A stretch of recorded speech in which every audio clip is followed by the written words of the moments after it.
Welcome back to परीक्षा race YouTube platform.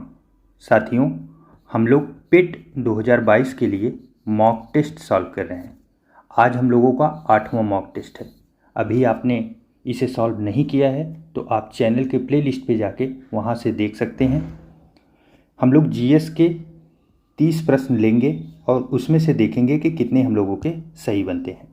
चलिए पूरे एक्सप्लेनेशन के साथ शुरू करते हैं आज का सेशन। आज का पहला प्रश्न है, मोहनजोदड़ो का स्थानीय नाम क्या था? मोहनजोदड़ो का स्थानीय नाम। देखिए, मोहनजोदड़ो को हिंदी में इसका जो अर्थ होता है उसे मृतकों का टीला बोला जाता है। तो सही जवाब हम लोगों का ऑप्शन नंबर सी होगा। अब यहाँ से एक प्रश्न और बनता है, मोहनजोदड़ो कौन सी नदी के तट पे है? तो इसे याद रखें, ये सिंधु नदी के तट पे अवस्थित है। और प्रेजेंट टाइम में मोहनजोदड़ो है कहाँ पे, इसकी लोकेशन? तो ये पाक में है, पाकिस्तान में। इतने फैक्ट इसमें महत्वपूर्ण थे, तो इसे आप याद रखिए। नेक्स्ट देखिए, प्रारंभिक बौद्ध धर्म ग्रंथों की रचना किसमें की गई थी? तो बौद्ध धर्म के समय जिस भाषा का प्रयोग होता था उसके बारे में प्रश्न पूछा गया। तो इसकी रचना जो है किस लैंग्वेज में हुई थी? तो उस समय की सबसे महत्वपूर्ण लैंग्वेज थी पाली लैंग्वेज में हुई थी। जबकि बाद में जो बौद्ध धर्म की पुस्तकें मिलती हैं उसमें संस्कृत का भी प्रयोग होने लगा था, लेकिन महत्वपूर्ण जो उस समय की लैंग्वेज थी वो पाली ही थी। तो प्रारंभिक दौर का पूछा गया है, तो इसलिए प्रारंभिक दौर में पाली थी। नेक्स्ट आइए देखते हैं, वह सुल्तान कौन था जिसने खलीफा के अधिकार को मानने से इनकार कर दिया? खलीफा के अधिकार, खलीफा कौन था? तो खलीफा असल में जो भगवान होते हैं उनके अनुयायी माने जाते थे। तो ये कौन से धर्म में? ये मुस्लिम धर्म में भगवान के अनुयायी को खलीफा की पदवी दी जाती थी। उनके आदेशों को, उनके अधिकारों को मानने से इनकार कौन किया था? तो ये अलाउद्दीन खिलजी ने किया था। अलाउद्दीन खिलजी ने उनके अधिकारों को मानने से इनकार कर दिया, क्योंकि इसमें कई प्रकार के धार्मिक रूढ़ता थी कि इस्लाम के धर्म के हिसाब से ही आपका वो चलना चाहिए, बहुत सी चीज़ें थी। तो इसी वजह से अलाउद्दीन खिलजी ने उसे पूरी तरह से मानने से इनकार कर दिया था। जबकि इन्हीं के वंशज बाद में जो कुतुबुद्दीन मुबारक खिलजी थे, कुतुबुद्दीन मुबारक खिलजी, ये खुद को खलीफा घोषित कर लेते हैं कि मैं ही हूँ भगवान का जो है गॉड का अनुयायी, इस्लाम के प्रवर्तक बन जाते हैं कुतुबुद्दीन मुबारक। तो हम लोगों का जो सही जवाब होगा वो होगा option number A, Alauddin Khilji. Next आइए देख लेते हैं साथियों, ये गुलाम वंश, खिलजी वंश, ये सभी दिल्ली सल्तनत के जो वंश हैं ये महत्वपूर्ण हैं। इनके बारे में भी आप एक बार निगाह जरूर दौड़ाइएगा, यहाँ से भी प्रश्न बराबर बनते हैं। नेक्स्ट है, शिवाजी ने कितनी बार सूरत को लूटा? सूरत को शिवाजी ने कितनी बार लूटा? देखिए, जो शिवाजी थे इनका जो कार्यकाल था, सबसे पहले इसको हम लोग देखते हैं। तो इनका कार्यकाल जो था वो 1627 से लेके 1680 तक की इनका कार्यकाल था। और ये 2 बार इन्होंने लूटा था सूरत को। कब कब, कौन कौन से सन में? तो एक 1664 और एक 1670 में 2 बार ये सूरत को लूटे थे। महत्वपूर्ण फैक्ट है, याद रखिएगा। नेक्स्ट आइए देखते हैं, भारत में सिपाही विद्रोह की शुरुआत कहाँ से हुई थी? सिपाही विद्रोह, सिपाही विद्रोह का मतलब ये हुआ 1857 की जो क्रांति थी, 1857 की क्रांति को सिपाही विद्रोह कहा जाता था। तो इसकी शुरुआत जो है मेरठ से हुई थी। यहीं पे मंगल पांडे को फांसी दे दी गई थी, यहीं से शुरू हुआ था। उस समय विद्रोह का मुख्य कारण जो तत्कालिक कारण था, वैसे अगर लंबा कारण देखा जाए तो अंग्रेज हमेशा इतनी कुरीतियाँ थी उनके अंदर कि वो हमेशा भारतीयों को दबा के रखते थे, हड़प लेते थे, राज्य हड़पते थे, उसके बाद बहुत ज़्यादा लगान वसूलते थे।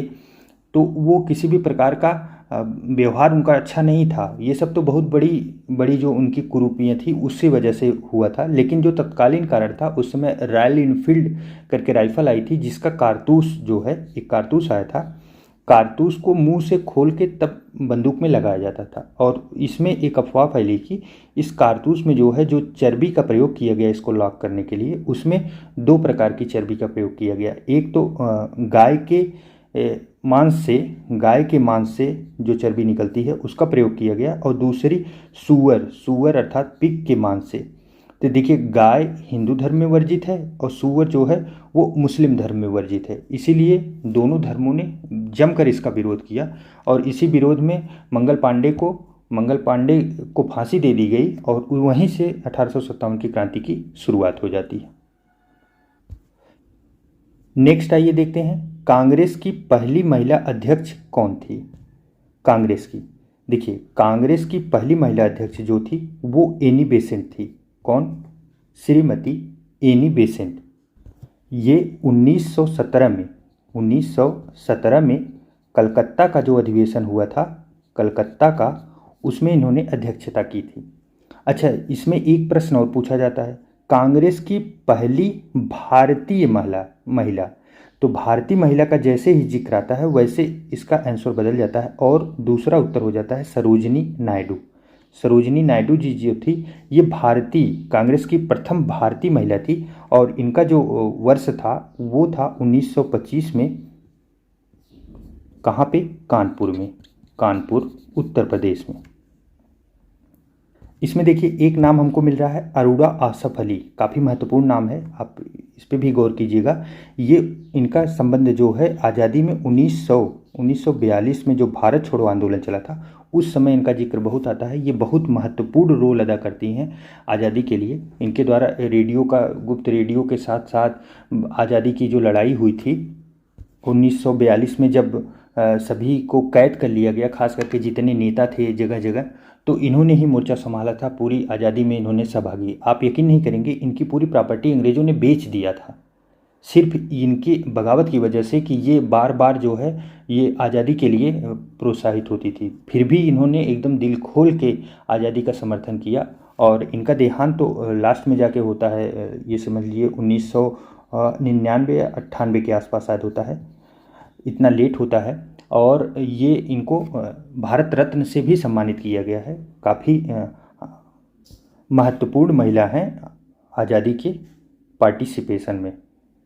नेक्स्ट आइए देखते हैं, महात्मा गांधी ने किस वर्ष में नेटाल भारतीय कांग्रेस, विशेष ध्यान दीजिए, नेटाल भारतीय कांग्रेस का गठन किया था। देखिए, ऐसे प्रश्न आप कम देखने को मिला होगा आपको, नेटाल भारतीय कांग्रेस क्या है, ऐसा तो नहीं सुने हैं, तो इसे जान लीजिए। ये असल में दक्षिण अफ्रीका में इन्होंने इसका गठन किया था। और ये किस लिए था? तो वहाँ पे जो भारतीय थे, भारतीयों के साथ जो है जो भेदभाव, गलत भेदभाव, अलग भेदभाव किया जाता था, उसी के लिए इन्होंने इसका गठन किया था। अब प्रश्न आता है कि कौन से सन में हुआ था? तो ये 1894 में इनके द्वारा स्थापित किया गया था नेटाल भारतीय कांग्रेस। इसका एक इम्पॉर्टेंट फैक्ट, दक्षिण अफ्रीका में भारतीयों के साथ जो भेदभाव था उसके ऊपर। नेक्स्ट आइए देखते हैं, कैबिनेट मिशन भारत आया था। देखिए, कैबिनेट मिशन जो है लॉर्ड पैथिक लॉरेंस जो थे, इनके अध्यक्षता में भारत आया था। और ये कब आया था? तो 1946 में आया था। इसका मुख्य कार्य क्या था कैबिनेट मिशन का मुख्य कार्य ये था कि संविधान के निर्माण के लिए भारतीय कितने सक्रिय हैं उसी के बारे में जानकारी एकत्र करके संविधान निर्माण की प्रक्रिया के बारे में पूरी जानकारी इकट्ठा करना, यही कार्य था इसका, कि संविधान निर्माण के लिए प्रोत्साहित करना कि आप लोग आइए अपना अपना संविधान निर्माण कीजिए। क्योंकि 1946 चल रहा है, आप सोचिए, इसके बाद आज़ादी की पूरी तरह से बागडोर बक चुकी थी, क्योंकि अंग्रेज जान चुके थे कि अब हम यहाँ नहीं रह पाएंगे। इससे अच्छा ये है कि अगर ये संविधान का निर्माण कर लेते हैं, आसानी से अगर हस्तांतरित हो जाएगी पूरी सरकार इनके अंदर, तो ये आसानी से हमको जाने देंगे। नहीं तो अगर क्रांति हो गई तो कहीं ना कहीं बहुत बड़ा भुक्तभोगी भी होना पड़ेगा हमको इसके लिए। हाँ, इसमें एक प्रश्न और बनता है कि इसमें 3 सदस्य थे, एक तो पैथिक लॉरेंस ही थे, दूसरे जो थे स्टेफोर्ड क्रिप्स जो थे, ये दूसरे थे। और एक तीसरे जो इसमें आते हैं एवी अलेक्जेंडर,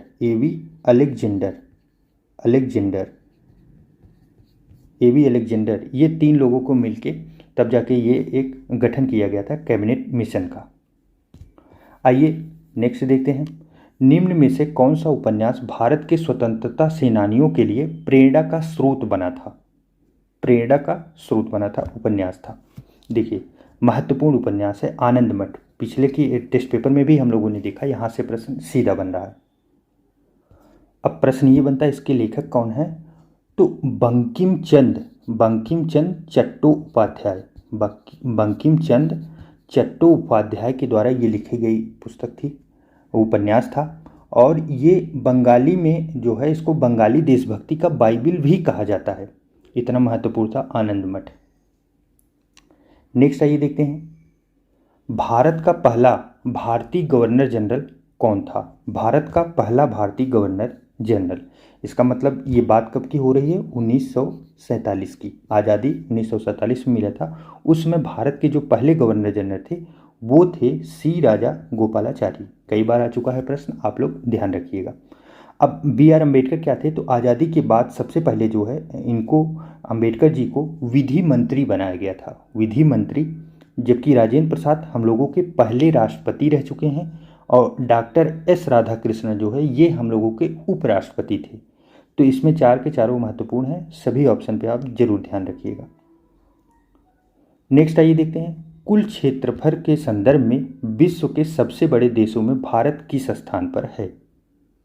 देखिए, कुल क्षेत्रफल में जो देश हैं तो पहले नंबर पे कौन आता है? तो पहले नंबर पे रूस, फिर कनाडा, देखिए रूस, कनाडा, तीसरे पे चाइना, चौथे पे यूएसए, पाँचवें पे ब्राज़ील, छठवें पे ऑस्ट्रेलिया और इंडिया जो है वो सातवें नंबर पे आता है, इंडिया। तो इसलिए आप लोग ध्यान रखिए कौन से नंबर पे है इंडिया? इंडिया है सातवें नंबर पे। नेक्स्ट आइए देखते हैं, नेक्स्ट है, निम्नलिखित में से कौन सा एक मूड़दार पर्वत का एक उदाहरण नहीं है? मूड़दार पर्वत इसमें इंपॉर्टेंट है और उदाहरण नहीं है। आप देखिए, नहीं है पूछा गया है। मूड़दार पर्वत होता क्या है?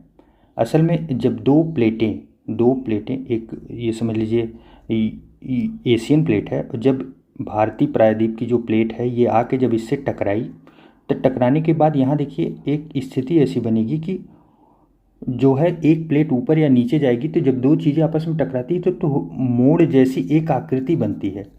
इस आकृति से बनने के बाद यहाँ जो पर्वत निर्माण होता है उसे मूड़दार पर्वत कहते हैं। तो ऐसे मूड़दार पर्वत कौन से हैं? तो ये हिमालय है, राकी है और एंडीज है। जबकि अरावली जो है मूड़दार पर्वत के बीच में नहीं आता। तो हम लोगों का जो सही जवाब होगा वो होगा ऑप्शन नंबर सी। अच्छा, अरावली के ऊपर एक प्रश्न और बनता है कि सबसे पुराना जो है भारतीय प्रायद्वीप का जो पर्वत है वो अरावली पर्वत ही है। इसका विस्तार कहाँ से कहाँ तक है? तो ये समझ लीजिए कि ये राजस्थान से लेके अरावली जो है वो कहाँ तक जाती है? ये दिल्ली तक जाती है, दिल्ली तक। इतना बड़ा इसका विस्तार है। अब तो ये एकदम पौधा अवस्था में पहुँच चुकी है, मतलब बूढ़ी हो चुकी है। नेक्स्ट आइए देखते हैं, हुरुंड जलप्रपात किस नदी पर स्थित है? देखिए, हुरुंड जलप्रपात जो है ये सुवर्ण रेखा नदी पर स्थित है। नदी और जलप्रपात आप लोग लिस्टिंग एक बार ज़रूर पढ़ लीजिएगा। अब ये वैसे हुरुंड जलप्रपात है कहाँ पे? तो ये झारखंड में है। कहाँ? झारखंड में हुरुंड जलप्रपात है। सभी नदी के जो प्रपात हैं उनको आप देख लीजिएगा, क्योंकि वहाँ से महत्वपूर्ण है, सीधे एक नंबर के सीधा फैक्ट आता है, इसमें कोई बहुत एक्सप्लेन करने की बात नहीं होती। नेक्स्ट आइए देखते हैं, ग्रांड कैनियन किस नदी पर अवस्थित है? देखिए, ग्रांड कैनियन, अब ग्रांड कैनियन किस नदी पर अवस्थित? यहाँ पे देखिए सभी नदी बाहर की नदी हैं, इंडिया के बाहर की। तो ये क्वेश्चन कहाँ से बना है? तो ये ग्रांड कैनियन जो है ये यूएसए में अर्थात अमेरिका में है। कोलोरेडो नदी जो है उसी के ऊपर ग्रांड कैनियन अवस्थित है। कई बार ऐसे भी प्रश्न बन जाते हैं काफ़ी डीप में घुस के, तो आप इनको प्रीवियस ईयर के जो प्रश्न आए हैं उन्हें आप पढ़ लीजिए, उससे ज़्यादा आप एक्सप्लेन करने के चक्कर मत पड़िए, क्योंकि बहुत ज़्यादा पेचीदा हो जाएगा जीएस का सिलेबस। आप हाँ, और आप लोग अपनी तैयारी में हिंदी, मैथ ये सब का भी ध्यान दीजिए, बराबर एक बैलेंस बना के रखिए। जीएस के प्रश्न आप बराबर सॉल्व करते रहिए, क्योंकि जीएस में आप खो जाएंगे तो बहुत समय आपका ख़त्म हो जाएगा। लेकिन जीएस को आप थोड़ा थोड़ा करके डेली आप देखते रहिए। बाकी चीज़ें आपका जो टारगेट एरिया है वहाँ पे आप डेली प्रैक्टिस बढ़ा दीजिए, डेली उसकी स्टडी कीजिए, और जीएस में आप प्रैक्टिस से ही काफ़ी प्रश्न कर सकते हैं। नेक्स्ट आइए देखते हैं, निम्नलिखित में से कौन सा देश संसार में यूरेनियम का सबसे बड़ा उत्पादक है। महत्वपूर्ण प्रश्न है क्योंकि यूरेनियम आपको पता है ऊर्जा के लिए बहुत बड़ा स्रोत होता है। तो यूरेनियम का सबसे बड़ा उत्पादक जो है, यहाँ से प्रश्न बनते रहते हैं। तो सबसे बड़ा उत्पादक जो है वो कजाकिस्तान है। कजाकिस्तान जो है यूरेनियम का सबसे बड़ा उत्पादक देश है। नेक्स्ट आइए देखते हैं, दुग्ध उत्पादन में संसार में भारत का कौन सा स्थान है। दुग्ध उत्पादन में तो इसमें भारत का पहला स्थान है, पहले रैंक पे है और काफ़ी बड़े मार्जिन के साथ पहले नंबर पे है। पहले नंबर पे इंडिया है और दूसरे नंबर पे यूएसए है। महत्वपूर्ण फैक्ट है, कई बार आ चुका है, आता रहता है, आप लोग थोड़ा सा ध्यान दे देंगे तो याद रहेगा। राजकोषी घाटा का अर्थ क्या है।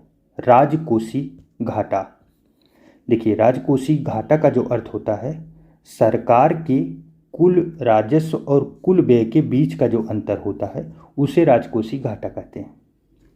अब जैसे मान लीजिए इसका अर्थ क्या हुआ, राजस्व के कुल, सरकार के कुल राजस्व मान लीजिए सरकार के पास आया 100 रुपये और कुल व्यय जो हुआ सरकार का वो हो गया 110 रुपये।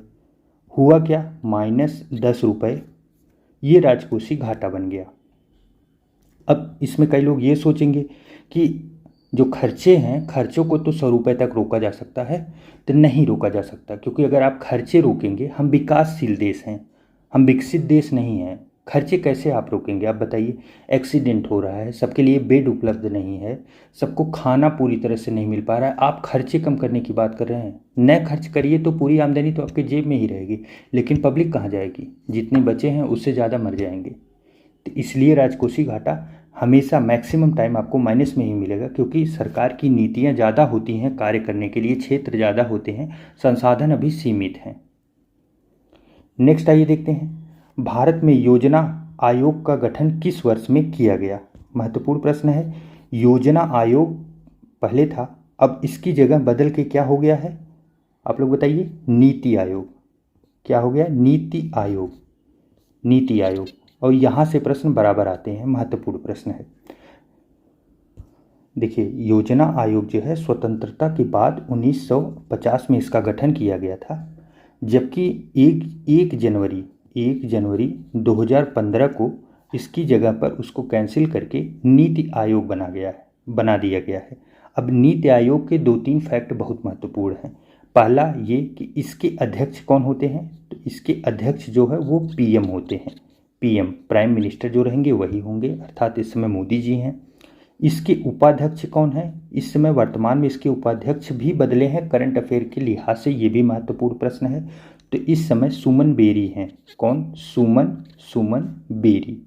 आप लोग इसे याद रख लीजिएगा, नोट कर लीजिएगा, ये प्रश्न 100% वाले चांसेज में रहता है, उत्तर प्रदेश की परीक्षाओं में बहुत पूछा जाता है नीति आयोग। अच्छा एक फैक्ट और इसमें देखिए कि इसमें सीईओ, नीति आयोग के सीईओ, मुख्य कार्यकारी अधिकारी जिसको हिंदी में कहते हैं, ये कौन है, ये भी बदले हैं, ये भी महत्वपूर्ण प्रश्न बन जाता है।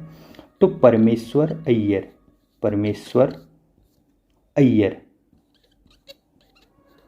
अय्यर जो है इस समय बदल के मुख्य सीईओ बन चुके हैं। तो नीति आयोग के सभी प्रश्न महत्वपूर्ण हैं। आप इतने फैक्ट नीति आयोग के बारे में हमेशा याद रखिए, क्योंकि यहाँ से बराबर प्रश्न आते रहते हैं।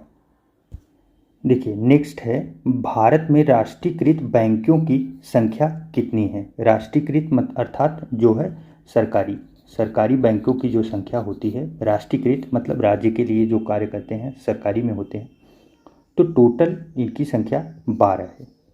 सही जवाब होगा ऑप्शन नंबर डी। नेक्स्ट आइए देखते हैं, मिश्रित अर्थव्यवस्था का तात्पर्य क्या है। मिश्रित अर्थव्यवस्था शब्द, कीवर्ड को पकड़ा करिए आप लोग, कीवर्ड से ही पूरा प्रश्न बनता है। मिश्रित अर्थव्यवस्था जो है वो निजी क्षेत्र और सार्वजनिक दोनों क्षेत्रों की विद्यमानता को मिश्रित अर्थव्यवस्था में समाहित किया जाता है। मिश्रित अर्थव्यवस्था निजी और सार्वजनिक मतलब क्या हुआ, निजी अर्थात मतलब प्राइवेट, इसमें प्राइवेट वर्कर भी रहेंगे, प्राइवेट कार्य करने वाले, और प्लस गवर्नमेंटेड भी होंगे। गवर्नमेंट भी हमारे यहाँ क्या होता है, जैसे आप बीएसएनएल का सिम देख रहे हैं वो गवर्नमेंटेड है, जबकि जियो का सिम, वोडाफोन, एयरटेल, ये सब क्या है, ये सब जो है वे प्राइवेट हैं। मतलब दोनों लोग अपना अपना मालिकाना हक के साथ बाजार के साथ चलेंगे। यहाँ पे मिश्रित अर्थव्यवस्था है। ऐसा नहीं है कि सिर्फ गवर्नमेंट ही कुछ कार्य करेगी या सिर्फ प्राइवेट फर्म ही कुछ कार्य करेंगे। सबकी अपने अपने मन से चलती है, कोई दिक्कत नहीं। जिसको मन कहे अपना एक स्टार्टअप बनाए, जिसको मन कहे ना बनाए। नेक्स्ट देखिए, संविधान सभा ने भारत के संविधान को कब अंगीकृत किया था। इसमें कीवर्ड है अंगीकृत। आइए अब इस चार्ट को देखते हैं। देखिए ये क्या है, भारत की संविधान का उद्देशिका अर्थात प्रस्तावना है। प्रस्तावना में क्या क्या लिखा गया है। हम भारत के लोग भारत को संपूर्ण प्रभुत्व संपन्न समाजवादी पंथ निरपेक्ष लोकतंत्रात्मक गणराज्य बनाने के लिए उसके समस्त नागरिकों को सामाजिक आर्थिक राजनैतिक न्याय, 3 प्रकार का क्या दिया गया है, न्याय, इसे याद रखिए। फिर क्या है, विचार अभिव्यक्ति विश्वास धर्म और उपासना की स्वतंत्रता। स्वतंत्रता कितने प्रकार की है, 5 प्रकार की है। आप लोग ध्यान रखिएगा, सभी प्रश्न आए हुए हैं। प्रतिष्ठा और अवसर की समता प्राप्त करने के लिए तथा उन सब में व्यक्ति की गरिमा और राष्ट्र की एकता और अखंडता सुनिश्चित करने वाली बंधुता बढ़ाने के लिए दृढ़ संकल्प होकर अपनी इस संविधान सभा में आज तारीख डेट ध्यान दीजिए 26 नवंबर 1949 ईस्वी को, इसी को हिंदी में लिखा गया है, को एतत् द्वारा संविधान को, अब यहाँ पे 3 शब्द हैं ध्यान रखिए, अंगीकृत अधिनियमित और आत्मार्पित करते हैं। अब यहाँ पे महत्वपूर्ण जो बनता है हम लोगों का, देखिए आप लोग, ये 3 शब्द कौन से, अंगीकृत अधिनियमित और आत्मार्पित। अगर ये 3 शब्द कभी भी आते हैं, संविधान कब अंगीकृत हुआ, कब अधिनियमित हुआ, कब आत्मार्पित हुआ, तो तीनों की डेट कौन सी होगी, 26 नवंबर 1949। ये बहुत बहुत महत्वपूर्ण चीज़ है क्योंकि यहाँ से कई बार प्रश्न आ चुके हैं। एकदम सीधा सिंपल सा है, आप लोग इसे सेव करके रख लीजिएगा। इसको मैं इसी PDF के साथ लगा दे रहा हूँ, आप लोग एक बार फिर से रिवाइज कर लीजिएगा। तो इसका जो सही जवाब हम लोगों का होगा वो क्या होगा, 26 नवंबर 1949 को क्या हुआ था, अंगीकृत हुआ था।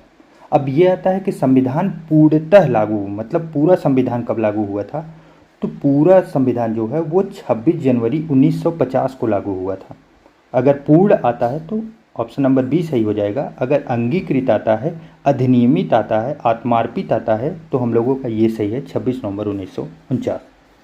नेक्स्ट आइए देखते हैं, स्वतंत्रता का अधिकार भारतीय संविधान के किन अनुच्छेदों में वर्णित है। स्वतंत्रता का अधिकार जो है काफ़ी महत्वपूर्ण अधिकार है, आप लोग इसे ध्यान रखिएगा। अनुच्छेद 19 से लेकर 22 में स्वतंत्रता का अधिकार दिया गया है। नेक्स्ट आइए देखते हैं, लोकसभा का कार्यकाल कितनी बार 6 वर्षों तक के लिए बढ़ा दिया गया था। मतलब नॉर्मल लोकसभा का जो कार्यकाल होता है वो 5 वर्ष के लिए होता है। ऐसा कितनी बार हुआ है कि जब वो 6 वर्ष के लिए हो गया है, तो ऐसा सिर्फ इतिहास में एक बार हुआ है। और कब हुआ था, 1975 में हुआ था। उस समय क्या हुआ था, इमरजेंसी, इंदिरा गांधी सरकार के द्वारा इमरजेंसी लगा दी गई थी। इमरजेंसी की घोषणा की वजह से ये 6 वर्ष चला था, सिर्फ एक बार हुआ है। आप लोग इसे भी ध्यान रखिएगा। नेक्स्ट आइए देखते हैं, सर्वोच्च न्यायालय के न्यायाधीश किस आयु में सेवानिवृत्त होते हैं। सेवानिवृत्त अर्थात जब वो होता नहीं कि रिटायरमेंट उनका हो गया, तो वो कौन सी उम्र है, तो सर्वोच्च न्यायालय के 65 वर्ष की आयु में सेवानिवृत्त होते हैं। सर्वोच्च न्यायालय अर्थात सुप्रीम कोर्ट। अनुच्छेद 124 के अंतर्गत इनकी सेवानिवृत्ति और बहाली के बारे में बात की गई है। नेक्स्ट आइए देखते हैं, 73वें संविधान संशोधन अधिनियम के अनुसार पंचायत का कार्यकाल कितना होता है। पंचायत का कार्यकाल, देखिए इसमें पहला कीवर्ड है 73वां संविधान संशोधन। जैसे ही आप पढ़ते हैं तुरंत याद किया करिए कि इसमें कौन सा सन होगा। सन देखिए 1992। 1992 में 73वां संविधान संशोधन। पंचायती राज मतलब सीधा सा बात है, ग्राम प्रधान लेवल की बात हो रही है। तो ग्राम प्रधान का कार्यकाल कितने वर्ष होता है, 5 वर्ष के लिए, 5 वर्ष। नेक्स्ट आइए देखते हैं, बर्फ पर स्केटिंग करना प्रदर्शित करता है कि दाब बढ़ने पर बर्फ का गलनांक जो है क्या होगा, घट जाता है, बढ़ जाता है। गलनांक जो है वो घट जाता है। इसी की वजह से स्केटिंग करना आसान हो जाता है। अब स्केटिंग क्या है तो आइए देखते हैं। इस इमेज को आप लोग देख रहे होंगे। इस इमेज में क्या है, ये बर्फ़ है। क्या है, बर्फ़ है। बर्फ़ के ऊपर ऐसे जूते पहन के जो अपना करतब दिखाते हैं या फिसलते हैं, फिसल फिसल के दिखाते हैं, इसी की बात की जा रही है स्केटिंग की। स्केटिंग जब दबाव पड़ता है इस जूते से बर्फ़ के ऊपर, बर्फ़ का जो गलनांक होता है, गलने की जो दर होती है वो घट जाती है। घटने की वजह से जो है ये स्लिप करता है, इसी को स्केटिंग बोलते हैं। नेक्स्ट प्रश्न आइए देखते हैं। निम्नलिखित में से किसने इलेक्ट्रॉन का आविष्कार किया था? महत्वपूर्ण इसमें एक छोटा सा ट्रिक है। देखिए जो ट्रिक है वो है ईंट पर नाच। ईंट पर नाच। ईंट पर नाच से क्या होता है, ई से हो गया इलेक्ट्रॉन, ट से हो गया थॉमसन, ट से हो गया थॉमसन, पर से प जो है, प से होता है प्रोटॉन, र से होगा रदरफोर्ड। कौन? Rutherford, Rutherford. और नाच, नाच में जो है ना से होगा न्यूट्रॉन, च से होगा चैडविक। आप लोग नोट कर लीजिएगा चैडविक। इस प्रकार ईंट पर नाच से ये 3 के 3 पूछे जाते हैं। इलेक्ट्रॉन की खोज, प्रोटॉन की खोज और न्यूट्रॉन की खोज। ट से हो गया थॉमसन, पर में र से हो गया रदरफोर्ड, नाच से च से हो गया चैडविक। तो हम लोगों का सही जवाब जो होगा वो होगा ऑप्शन नंबर सी। नेक्स्ट आइए देखते हैं। शुष्क बर्फ किसका ठोस रूप है? शुष्क बर्फ, जैसे ही इसको ड्राई एस बोलते हैं इसको इंग्लिश में। जैसे ही शुष्क बर्फ की बात आती है, सीधा सा आंसर है कार्बन डाइऑक्साइड। शुष्क बर्फ होता है, ये ठोस रूप होता है किसका? कार्बन डाइऑक्साइड का जो गैस है इसका ठोस रूप होता है। अब अच्छा, इसका उपयोग कहाँ हो जाए तो अग्निशामक जो यंत्र होते हैं, अर्थात छोटे से सिलेंडर नहीं देखे होंगे आपने स्कूल में या मॉल वगैरह में कि आग वाग लगने के लिए, बुझाने के लिए जो प्रयोग किया जाता है, पेट्रोल पंप पे भी रखा जाता है, उसमें इसका प्रयोग किया जाता है। नेक्स्ट है, मानव शरीर में पाचन तंत्र का सबसे लंबा हिस्सा कौन सा होता है? मानव शरीर में पाचन तंत्र का सबसे लंबा हिस्सा जो है वो छोटी आंत होता है। छोटी आंत, इसकी लंबाई आप समझ लीजिए लगभग 6.5 मीटर से लेके 7.5 मीटर के बीच में होता है। इतना लंबा होता है ये छोटी आंत। तो सबसे लंबा जो होगा ये छोटी आंत होगा। नेक्स्ट आइए देखते हैं। लाल रक्त कोशिकाओं के निर्माण के लिए शरीर का कौन सा अंग जिम्मेदार है? अब इसका निर्माण कहाँ होता है तो ये अस्थि मज्जा में होता है। अस्थि मज्जा में इसका मुख्य कार्य क्या है तो हमारे शरीर में, इसमें आरसीबी में मौजूद होता है हीमोग्लोबिन। हीमोग्लोबिन मौजूद होता है, इसी से ऑक्सीजन का परिवहन ये करता है शरीर के छोटे छोटे अंगों में।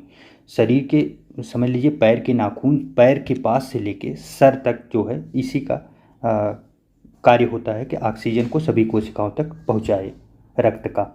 अच्छा, एक प्रश्न और बनता है, लाल रक्त कोशिकाओं का जो है वो कब्रिस्तान किसे कहते हैं? तो कब्रिस्तान जो है वो प्लीहा को बोला जाता है।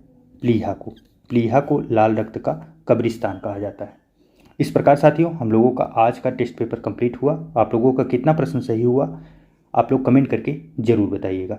इसकी पीडीएफ टेलीग्राम से आप लोग डाउनलोड कर लीजिएगा, वहाँ पे आप जाके एक बार फिर से रिवाइज कर लीजिएगा। उम्मीद है आप लोग बहुत अच्छा प्रदर्शन इस बार करेंगे। मिलते हैं एक नए वीडियो में, तब तक के लिए नमस्कार।